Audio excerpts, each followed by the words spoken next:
ये कहानी है एक प्राचीन और जादुई संसार की, जिसे काल प्रदेश कहा जाता था। काल प्रदेश के मध्य में एक विशाल और रहस्यमय वन था, जिसे अनंत वन कहा जाता था। इस वन के गहरे कोने में एक प्राचीन मंदिर था, जिसे काल चक्र मंदिर के नाम से जाना जाता था। किंवदंती थी कि इस मंदिर में एक सुनहरा गुलाब था, जो समय को नियंत्रित रख सकता था और जीवन के सारे रहस्य खोल सकता था। लेकिन मंदिर तक पहुंचने का रास्ता 7 रहस्यमय नदियों से होकर गुजरता था और प्रत्येक नदी एक अनोखी चुनौती लिए हुए थी। इस बार काल प्रदेश ने एक साधारण मिट्टी के बर्तन बनाने वाले कारीगर को चुना था, जिसका नाम था आरव। आरव अपने छोटे से गांव मृतिकापुर में अपनी माँ सुमित्रा, अपनी छोटी बहन मिष्टी और अपने दादाजी वीरेंद्र के साथ रहता था। मृतिकापुर गांव अनंत वन की छाया में बसा था। आरव अपनी छोटी सी कार्यशाला में बैठा एक मटका बना रहा था। उसकी बहन मिष्टी पास में ही बैठकर मिट्टी के दिए सजा रही थी। भैया, तुम हर दिन इतने सुंदर बर्तन बनाते हो, लेकिन तुमने कभी सोचा कि अगर तुम्हारे बर्तनों में समय को रखा जा सके? गांव वाले कहते हैं कि काल चक्र मंदिर में एक सुनहरा गुलाब है, जो समय तक को रोक सकता है। क्या ये सच है भैया?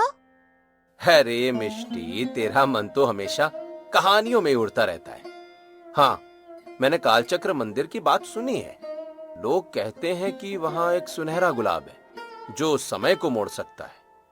लेकिन वहां तक पहुंचने के लिए 7 नदियों को पार करना पड़ता है, और वो भी कई कठिन चुनौतियों के साथ। और हाँ, ये सब सिर्फ कहानियां भी हो सकती हैं मिष्टी।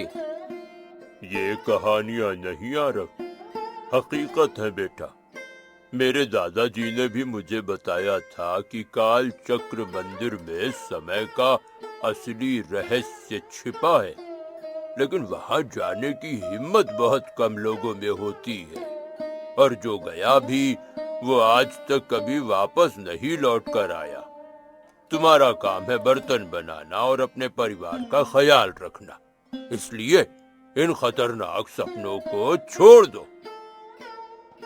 आरव, तुम्हें अपने दादाजी की बात माननी चाहिए। तुम्हारा काम हमारा पेट पालना है। अनंत वन खतरनाक है, वहाँ जंगली जानवर है, रहस्यमय शक्तियाँ हैं। माँ, दादाजी, मैं आपकी बात समझता हूँ, लेकिन मेरे मन में एक सवाल हमेशा रहता है। हमारा जीवन बस बर्तन बनाने और खेतों में काम करने तक ही क्यों सीमित रहे? मैं चाहता हूँ कि मिष्टी को पढ़ने का मौका मिले, दादाजी को आराम मिले और तुम्हें चिंता ना करनी पड़े। शायद काल चक्र मंदिर में वो जवाब हो जो हमें एक नई जिंदगी दे सके। भैया, अगर तुम मंदिर जाओगे तो मुझे भी साथ ले चलना। मैं भी वह सुनहरा गुलाब देखना चाहती हूँ। अब बस भी करो मिष्टी, और तुम आरव, मिष्टी को और ना बिगाड़ो। जाओ बाजार में बर्तन बेच कर आओ। आरव ने माँ की बात मानी और अपने बर्तनों को एक ठेले पर लाद कर बाजार की ओर चल पड़ा। लेकिन रास्ते में उसे एक बूढ़ी औरत मिली, जो एक पुराने नीम के पेड़ के नीचे बैठी थी। आरव बेटा, मैं तुम्हें बहुत समय से देख रही हूँ। तुम्हारा मन काल चक्र मंदिर की ओर खिंच रहा है। ये किताब लो, इसमें 7 नदियों का नक्शा है। आप मेरा नाम कैसे जानती हैं? और ये किताब, क्या ये सचमुच मुझे मंदिर तक ले जाएगी? ये किताब तुम्हें रास्ता दिखाएगी बेटा, लेकिन रास्ता तुम्हें खुद चुनना होगा। जाओ और अपना हृदय मजबूत रखो। आरव ने किताब ली और घर लौट आया। उस रात जब आरव की माँ मिष्टी और वीरेंद्र सो गए, उसने किताब खोली। उसमें 7 नदियों का वर्णन था और प्रत्येक नदी के पास एक चुनौती लिखी थी। पहली नदी थी सत्य की नदी, जिसके किनारे एक प्राचीन मूर्ति थी। मूर्ति के पास लिखा था, सत्य को स्वीकार कर, पर उसका बोझ मत उठा। अगर मैं इस रास्ते पर गया तो शायद माँ, मिष्टी और दादाजी को छोड़ना पड़े। लेकिन अगर मैं नहीं गया तो ये सवाल मेरे मन में हमेशा हमेशा के लिए रह जाएगा। नहीं, मुझे जाना ही होगा। अगली सुबह आरव ने माँ को बताया कि वे कुछ दिनों के लिए गांव से बाहर जा रहा है। सुमित्रा ने बहुत मना किया, लेकिन आरव का मन नहीं माना। उसने अपने थैले में किताब, कुछ रोटियां, पानी की मशक और अपनी माँ का दिया हुआ एक ताबीज रखा और अनंत वन की ओर चल पड़ा। अनंत वन का रास्ता घने जंगल से होकर गुजरता था। आरव कई घंटों तक चलता रहा। आखिरकार वह सत्य की नदी के किनारे पहुंचा। नदी का पानी इतना साफ था कि उसमें आरव का प्रतिबिंब साफ दिख रहा था। ये नदी तो जादुई लगती है और नक्शे में लिखा है कि यहाँ एक मूर्ति होगी। नदी के किनारे एक प्राचीन मूर्ति थी जो एक बूढ़े साधु की थी। मूर्ति के हाथ में एक कटोरा था जिसमें चमकता हुआ पानी था। मूर्ति के पास एक शिलालेख भी था जिसमें गहरे अक्षरों में कुछ लिखा हुआ था, सत्य का जल पी, तभी पहला द्वार खुलेगा। सत्य का जल? ये तो कोई साधारण पानी जैसा ही दिखता है। क्या मुझे इसे पी लेना चाहिए? लेकिन अगर मैंने इसे पी लिया तो क्या होगा? क्या ये सचमुच मुझे उस मंदिर तक ले जाएगा? आरव ने कटोरे को उठाया और पानी को ध्यान से देखा। उसने सोचा कि अगर वह इस यात्रा को छोड़ देता है तो शायद वह कभी अपने सवालों का जवाब नहीं पा सकेगा। उसने एक गहरी सांस ली और पानी को पी लिया। जैसे ही पानी उसके होठों को छुआ, उसके सामने उसका पूरा जीवन चित्रों की तरह उभरने लगा।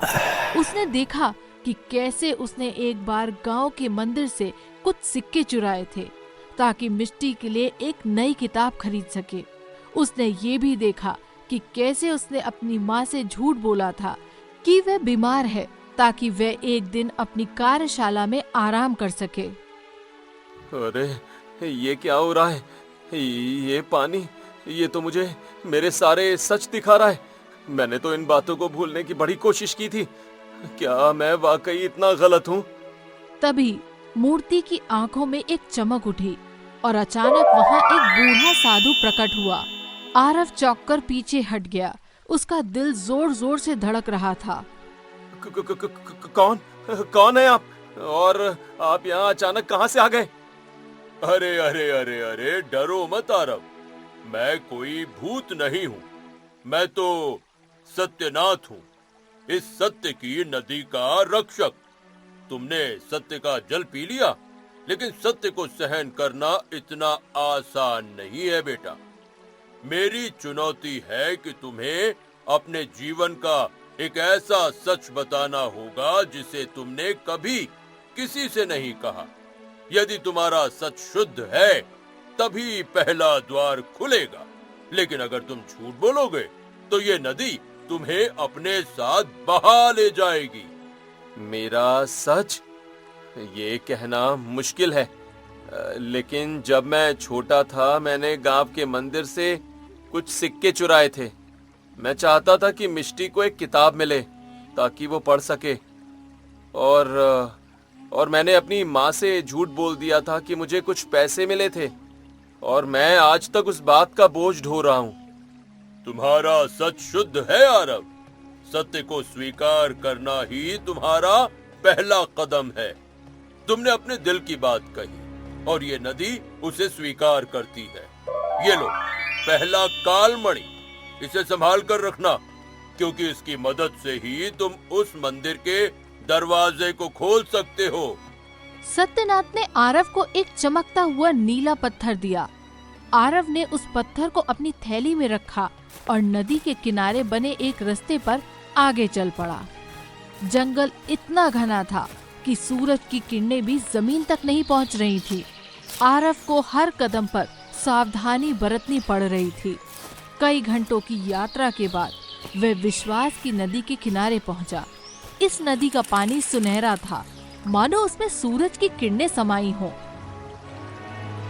ये नदी तो सूरज की तरह चमक रही है, और नक्शे में तो लिखा है कि ये विश्वास की नदी है। लेकिन मुझे यहाँ करना क्या होगा? नदी के किनारे एक प्राचीन वृक्ष था। उसकी शाखाएं नदी के ऊपर झुकी हुई थी। तभी वृक्ष की शाखाओं से एक सुनहरा मोर उतरा। उसके पंखों में इंद्रधनुष की चमक थी। आरव हैरान होकर पीछे हट गया।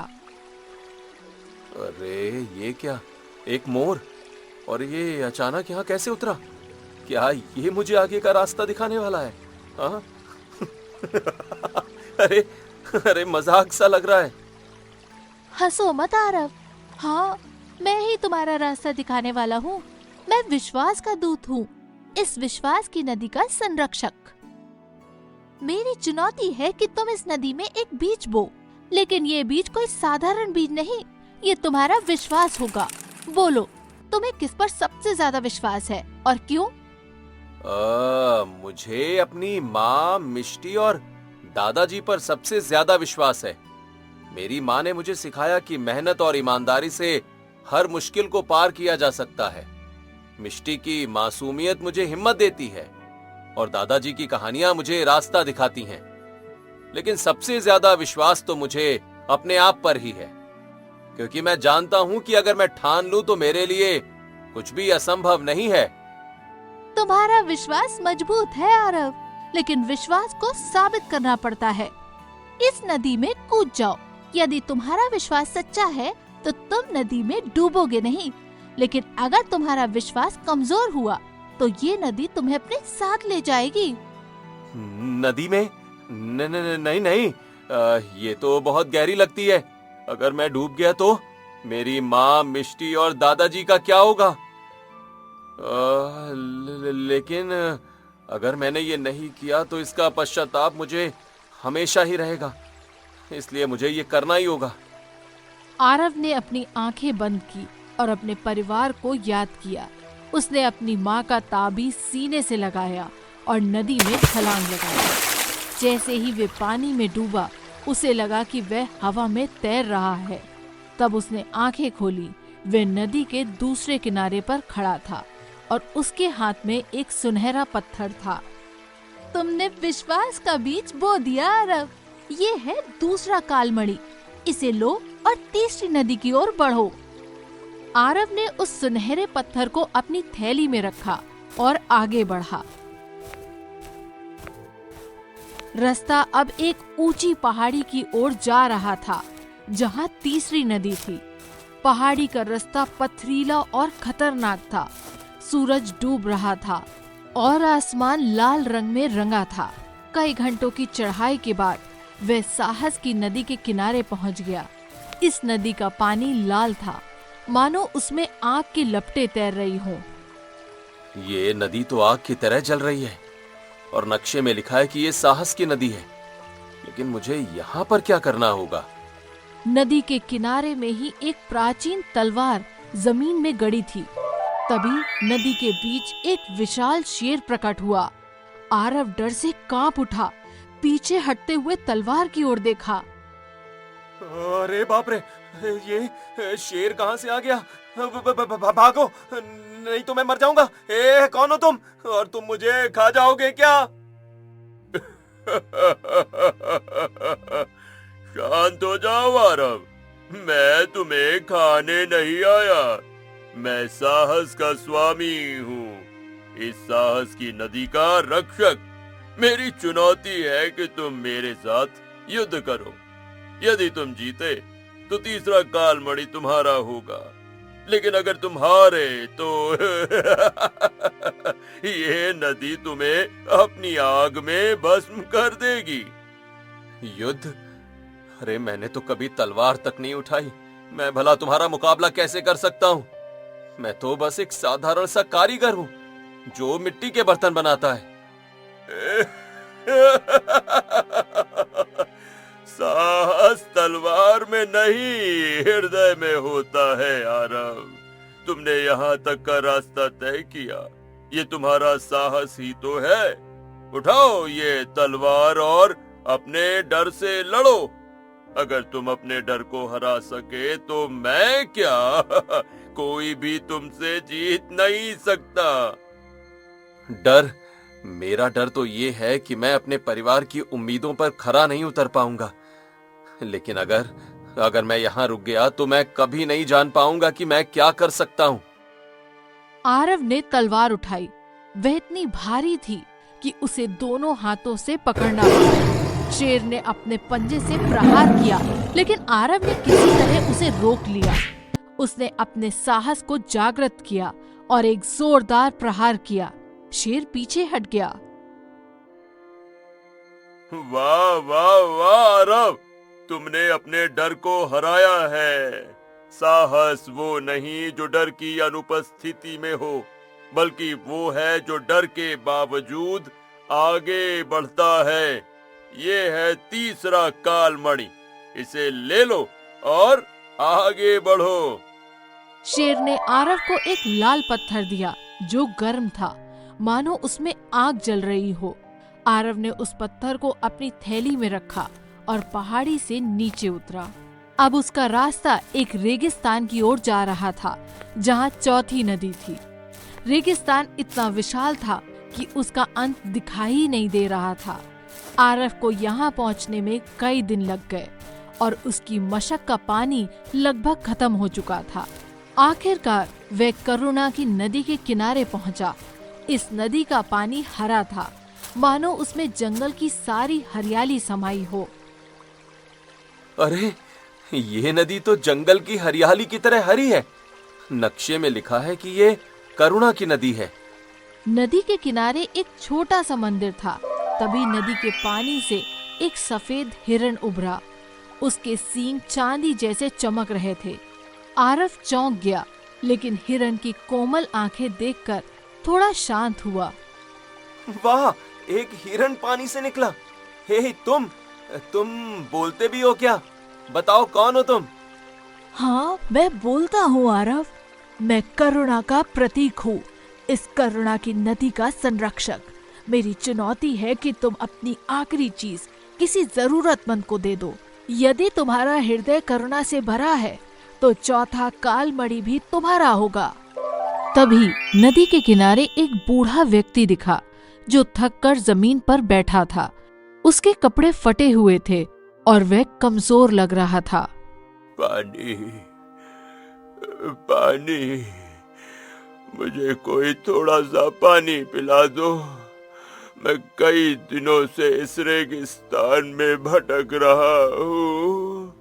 मेरे पास न तो पानी है, न ही भोजन। अरे ये क्या, मेरे पास भी तो अब बस 2 घूंट ही पानी बचा है। अगर मैं ये आपको दे दूं तो मेरा क्या होगा? लेकिन मैं आपको इस हालत में भी तो नहीं छोड़ सकता। आरव ने अपनी मशक से आखिरी 2 घूंट पानी निकाला और बूढ़े व्यक्ति को दे दिया। उसने अपनी थैली से आखिरी रोटी निकाली और उसे भी दे दी। बूढ़े व्यक्ति ने पानी पिया और रोटी खाई। अचानक वह गायब हो गया और हिरण की आंखें चमकी। तुमने अपनी आखिरी बूंद पानी और आखिरी रोटी एक अनजान व्यक्ति को दे दी। तुम्हारा हृदय करुणा से भरा है। इसे लो और 5वीं नदी की ओर बढ़ो। लेकिन मैंने तो बस वही किया जो मुझे सही लगा। क्या ये सचमुच करुणा थी? करुणा तब होती है जब तुम अपने लिए कुछ छोड़ने को तैयार हो ताकि दूसरे को जीवन मिले। तुम्हारा ये बलिदान तुम्हें मंदिर की और करीब ले जाएगा। हिरण ने आरव को एक हरा पत्थर दिया। आरव ने उसे भी अपनी थैली में रखा और रेगिस्तान से आगे बढ़ा। अब उसका रास्ता एक गहरी घाटी की ओर जा रहा था, जहाँ थी 5वीं नदी। घाटी इतनी गहरी थी कि उसका तल दिखाई नहीं देता था। आरव को रस्सियों और चट्टानों के सहारे नीचे उतरना पड़ा। कई घंटों की मेहनत के बाद वह धैर्य की नदी के किनारे पहुंचा। अब ये नदी तो सितारों की तरह चमक रही है। नक्शे में लिखा है कि ये धैर्य की नदी है, लेकिन मुझे यहाँ क्या करना होगा? नदी के किनारे एक प्राचीन घड़ी थी जिसकी सुई रुकी हुई थी। तभी नदी के पानी से एक कछुआ उभरा। उसका खोल रत्नों से जड़ा था। आरव ने देखा और मुस्कुराया, लेकिन फिर गंभीर हो गया। अरे, एक कछुआ! इतनी धीमी गति वाला जीव मुझे धैर्य सिखाएगा क्या? वैसे तुम हो कौन? हाँ, मैं बहुत धीमा हूँ, लेकिन धैर्य इसी में है आरव। मैं धैर्य का रखवाला हूँ। इस धैर्य की नदी का रक्षक। मेरी चुनौती है कि तुम इस घड़ी को फिर से शुरू करो, लेकिन ये घड़ी समय से नहीं, धैर्य से चलती है। बैठो और अपना मन शांत करो। जब तक तुम्हारा मन पूरी तरह शांत नहीं होगा, ये घड़ी नहीं चलेगी। लेकिन ये होगा कैसे? मेरा मन तो हमेशा सवालों से भरा रहता है। मैं अपनी माँ, मिष्टी और दादाजी के बारे में सोचता रहता हूँ। मैं कैसे शांत हो सकता हूँ? धैर्य वो शक्ति है जो समय को भी हरा देती है। अपने मन के सारे विचार छोड़ दो। अपने परिवार को याद करो, लेकिन उनकी चिंता को छोड़ दो। विश्वास रखो कि वे ठीक हैं, और फिर इस घड़ी को देखो। आरव नदी के किनारे बैठ गया। उसने अपनी आंखें बंद की और अपने मन को शांत करने की कोशिश की। उसे अपने गांव की याद आई, लेकिन उसने इन यादों को चिंता में नहीं बदलने दिया। उसने गहरी सांस ली और अपने मन को खाली किया। धीरे धीरे घड़ी की सुई हिलने लगी। जब आरव ने आंखें खोली, घड़ी फिर से चल रही थी। तुमने धैर्य का समय गिन लिया आरव। धैर्य वो है जो तुम्हें सबसे मुश्किल पल में भी रास्ता दिखाता है। यह 5वां कालमणि, इसे लो और छठी नदी की तरफ आगे बढ़ो। कछुए ने आरव को एक बैंगनी पत्थर दिया। आरव ने उस पत्थर को अपनी थैली में रखा और घाटी से बाहर निकला।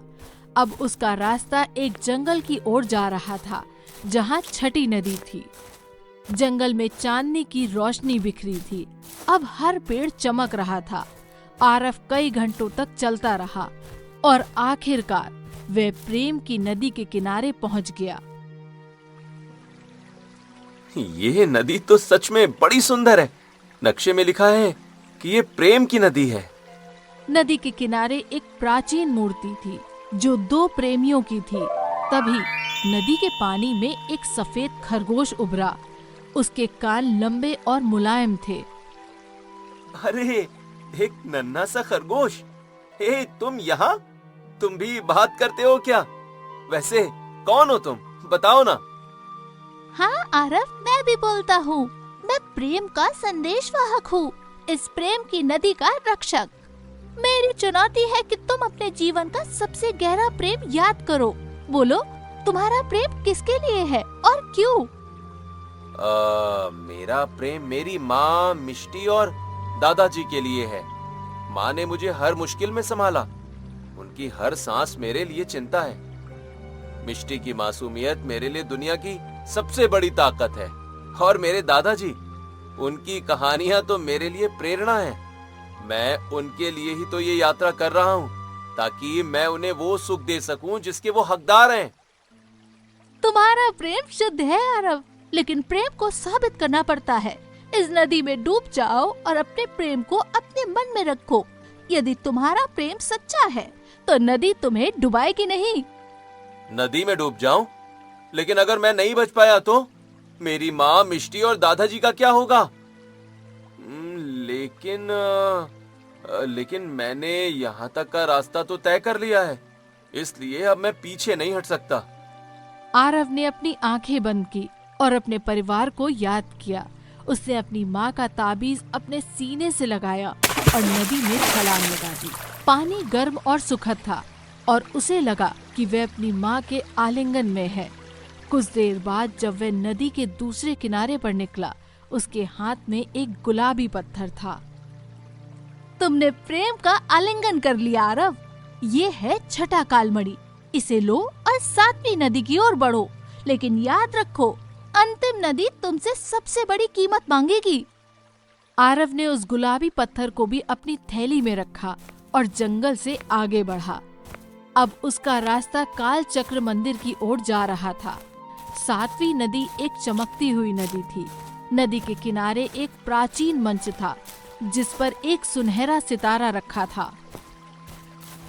अरे वाह, ये सितार तो बहुत सुंदर है, लेकिन मैंने तो कभी सितार नहीं बजाया। तभी मंच पे एक तेज रोशनी चमकी और एक उल्लू प्रकट हुआ।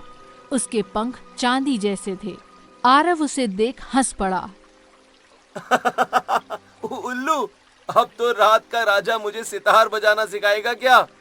ये क्या मजाक है?